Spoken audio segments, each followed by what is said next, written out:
Saudi Arabia's human rights record has long been the subject of widespread condemnation by rights groups. But within the context of the ultra-conservative, religious society, King Abdullah, who died Friday, was seen as a leader who gradually tried to lay the groundwork for rights reforms. Abdullah was known as something of a reformist inside Saudi Arabia, says Michael Fischbach, an expert on Middle East politics with Randolph Macon College. Abdullah was noted for changing attitudes about what we might loosely call democratic practices, about voting rights for women. During his rule, King Abdullah had limited success in loosening restrictions on Saudi women, expanding their opportunities to study and allowing them to work as supermarket cashiers. He also appointed the country's first female cabinet minister and, after several false starts, granted women the right to vote and run in 2015 municipal elections. In a 2005 interview with U.S. journalist Barbara Walters, King Abdullah said he strongly believed in the rights of women and famously declared the day will come when the long-reviled Saudi ban on women driving cars would be lifted. The country's staunchly conservative Muslim clerics did not agree, and he failed to fulfill that promise. Joe Stork with Human Rights Watch tells VOA it is unfortunate that the monarch could not grant more rights to Saudi women, who are still considered to be property of their male relatives.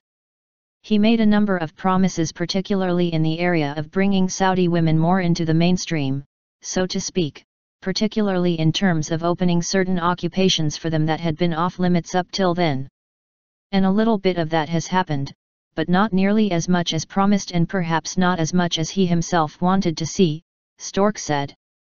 Following the Arab Spring protests that engulfed the region in 2011, King Abdullah rolled out a series of financial incentives for Saudi citizens, a move largely seen as an effort to preserve his rule.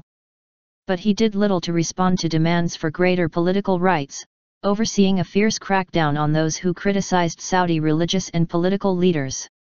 He also sent tanks to Bahrain to help crush popular protests there. Human rights abuses that have resulted from Saudi clerics' conservative interpretation of Islamic law are well documented. The country routinely carries out gruesome public beheadings of convicted criminals. Other punishments include death by stoning, public floggings, and amputations of limbs. International criticism of Saudi Arabia's rights record reached a crescendo in 2002, when religious police in Mecca prevented a group of schoolgirls from leaving a burning dormitory because they were improperly dressed. 15 girls died in the blaze.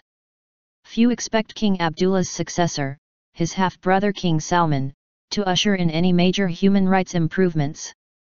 Andreas Krieg, a Middle East security analyst and lecturer at King's College London, tells VOA both Abdullah and Salman are made of the same cloth and have a similar outlook when it comes to reform.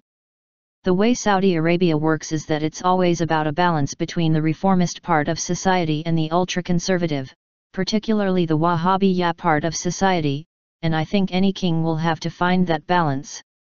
You will never see a Saudi king pushing through major reforms, Krieg says. But while King Salman will most likely focus on security issues, Krieg says human rights will only become more important as time goes on, noting over half of the Saudi population is under the age of 25.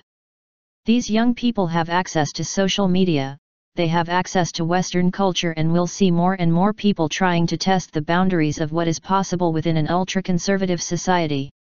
So you will have to please them in a way, he said. You cannot step back from any of these tiny reforms that Abdullah has pushed through.